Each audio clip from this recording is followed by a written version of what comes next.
Miss হবে না আপনার পছন্দের টিভি শো। দেখুন জি5 অ্যাপে একদম ফ্রি। এমনই একটা বড় নার্সিং হোমের নার্স হব, এমনটাই তো তুমি চাইতে বাবা।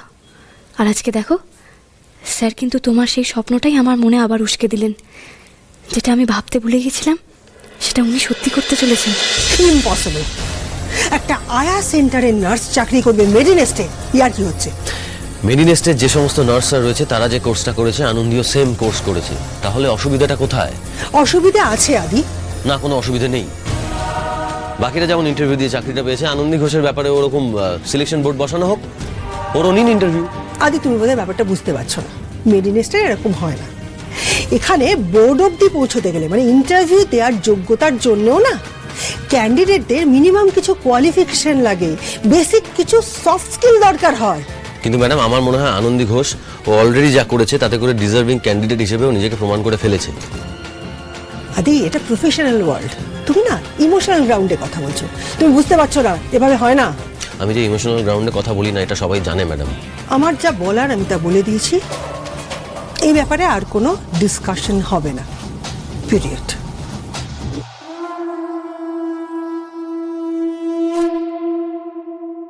আদি আমি চাই আনন্দীর মতো একজন নার্স মেডিনেস্ট জয়েন করুক, কিন্তু কি করবি বল, মেডিনেস্টের ম্যানেজমেন্টকে টপকে তো তুই কিছু করতে পারবি না, তাই আমাদের আর কিছু করার নেই। আমার নাম আদিদেব লাহিড়ী, আমি জানি কি করে গোল ফুলফিল করতে হয়। আর সবচেয়ে বড় কথা কাকুমনি, মেডিনেস্টের এই পেশেন্টদের না আনন্দীর মতো একজন কম্প্যাশনেট নার্স খুব দরকার। দেখ কি করবি।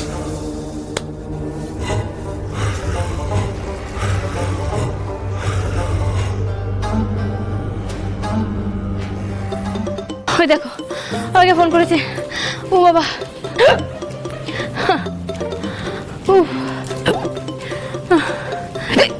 এই কে ফোন করেছে? দেখো স্যার ফোন করেছেন। Hello sir. আপনি একবার এক্ষুনি মেডিনেস্টে আসুন তো, একটা ইন্টারভিউ দিতে হবে আপনাকে। আপনি হেঁচকি কেন তুলছেন? হয়ে গেল? আপনি এই দেখে একজন বিরাট বড় নার্স, আপনার নাকি অসুখ সারাতে কোনো ওষুধ লাগে না? আপনার কথাই যথেষ্ট, আর ইন্টারভিউ এর নাম শুনে হেঁচকি তুলছেন? আসুন তাড়াতাড়ি ইন্টারভিউ দিতে। Hello sir. স্যার আপনি অনেক বড় ডাক্তার স্যার। না মানে সবাই বলে, আমিও বলছি, মানে আপনি অ্যাকচুয়ালি বিরাট ডাক্তার স্যার। আপনি জানেন না, আপনি ভাবতে পারবেন না, ঠাম্মি এতক্ষণ ধরে কত রকমের কত টোটকা বলেছে, কিন্তু একটাতেও কিছুতে কিছু কাজ করেনি। আর দেখুন আপনি ফোন করলেন, আপনার কথা শুনে আমার কিন্তু হেঁচকি বন্ধ হয়ে গেল। স্যার কথায় আছে না, সৎসঙ্গে স্বর্গবাস। আপনিও দেখুন আমার সঙ্গে থাকতে থাকতে কিরকম কথা দিয়ে রোগ সারাতে শিখে গেছেন। আপনি কি কথাই বলে যাবেন নাকি আসবেন ইন্টারভিউটা দিতে? আসছি স্যার, আসছি। এই আমার ডাক পড়েছে, আমি আসছি। এই সময় কোথায় চললি? আর বলো না, স্যার ফোন করলেন, ডাকলেন, বললেন যে কি একটা ইন্টারভিউ দিতে হবে। দেখি দেখি দেখি দেখি থামি আসি। হ্যাঁ তোমার নাতি দেখেছে, আসছি সুমনা দি। আচ্ছা চললাম গো, ধরেছি তোমার দাদাভাই ডেকে পাঠিয়েছে বলে কথা। আসছি গো। এই আই এম সো সরি বন্টি, দেখেছো আমি কিরকম তোমার বয়সটা বাড়িয়ে দিতে যাচ্ছিলাম।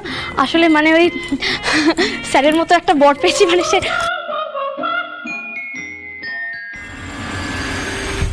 জাস্ট ডিসকাস্টেড লাগছে। একটা মেয়ে সবটা ম্যাসাকার করে দিল। তিতিরকে একটা ফোন করি, এই ঝামেলার মধ্যে ওকে ফোনটাও করা হয়নি। আরে ধুর, এই মেয়েটা এখনো ফোনটা ধরছে না। ওর কাছে যেতেই হবে, আজকে দিনটাই খারাপ। আর যার জন্যে খারাপ সেটা হচ্ছে আনন্দী ঘোষ। আনন্দী ঘোষ, তুমি লাহিড়ী বাড়িতে ঢুকে যে করেই হোক কবজা করে ঘাঁটি গেড়ে বসেছ। মেডিনেস্টে সেটা তো হতে দেব না, কিছুতেই না। ম্যাডাম খুব সমস্যা হচ্ছে। ম্যাম, ওয়ার্ডের বাচ্চারা সাংঘাতিক নন কোঅপারেশন শুরু করেছে। বাচ্চারা কথা শুনছে না কেন? কি চায় ওরা? আর তাছাড়া বাচ্চারা যদি কথা না শোনে, তাদের কথা শোনানোর ট্রেনিং তো তোমাদের দেওয়া হয়েছে। Go and handle the situation.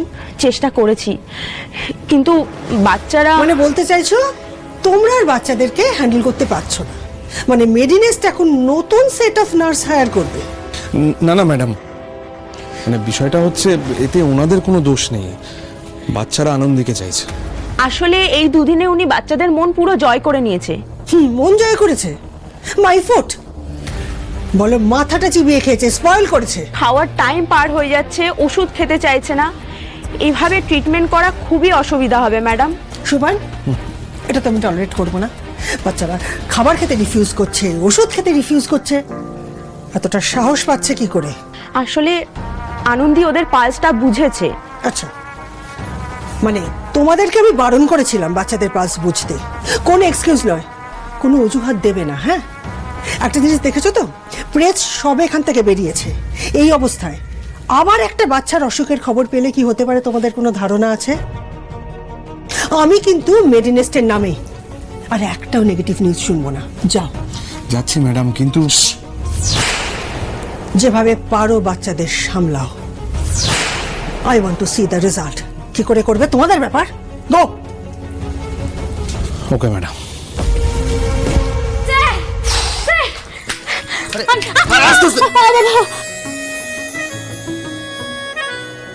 সে যে ফুরফুরে পাহাড়ের নাম, তার কথাই বলতে এলাম, মুখে ফোটায় সে হাসি সবার। আর বলবেন না স্যার, এই যে আসলে বাহ, ইন্টারভিউটা দিতে এসে আপনি জুতোটাই ছিঁড়ে ফেললেন। মানে আপনি নিজের অ্যাটায়ারটাই ঠিক করে সামলাতে পারেন না, একজন পেশেন্টের কি করে A to Z সামলাবেন আমি তো বুঝতে পারছি না। আর বলবেন না স্যার, আমি আপনাকে বলছি কি হয়েছে। ওই অটো তো আমাকে সারাটা রাস্তা নিয়ে আসবে না, এবার আমাকে সেই কোন দূরে নামিয়ে দিল। এবার এতটা আমি কি করে আসবো বলুন, আমার তো আসতে দেরি হয়ে যাবে তাই না? তাই আমি দৌড়তে শুরু করলাম, ব্যাস এই দৌড়তে গিয়ে এই অবস্থা। এত রাগ করছেন কেন স্যার? একটা উপায় ঠিক বেরিয়ে যাবে, দাঁড়ান না, দাঁড়ান। এই তো দেখুন, এই তো এটাই হয়ে যাবে।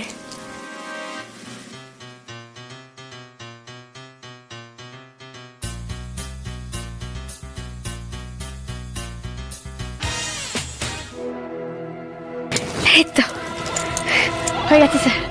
এইভাবে তা নয় তো কি স্যার, ইন্টারভিউ থেকে কেউ আমার ম্যাম জুতো দেখবে নাকি? দেখবে তো বুদ্ধির গুতো। এই একদম লুস্টক করবেন না, একদম না।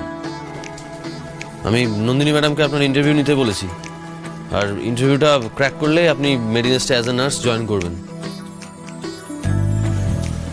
অবশ্য আপনাকে তো এখনো জিজ্ঞেস করলে আপনি বলতেই পারেন না আপনার এমটা কি, সেটা তো সেটই করেননি এখনো। তাই আমি যেটা বলছি আপনি শুনুন, এটা কিন্তু আপনার জন্য একটা বিশাল বড় অপরচুনিটি, ডোন্ট মিস ইট। হ্যাঁ, আসুন। এমনই একটা বড় নার্সিং হোমের নার্স হব, এমনটাই তো তুমি চাইতে বাবা। আর আজকে দেখো স্যার কিন্তু তোমার সেই স্বপ্নটাই আমার মনে আবার উস্কে দিলেন। যেটা আমি ভাবতে ভুলে গেছিলাম সেটা উনি সত্যি করতে চলেছেন।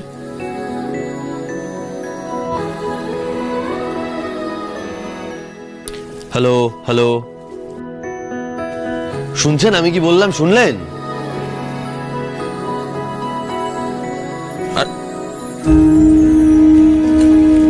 এটা কি করলেন? ইন্টারভিউ দিতে যাওয়ার আগে গুরুজনদের প্রণাম করতে হয়। জি5 ডাউনলোড করুন আর সব এপিসোড দেখুন একদম ফ্রি।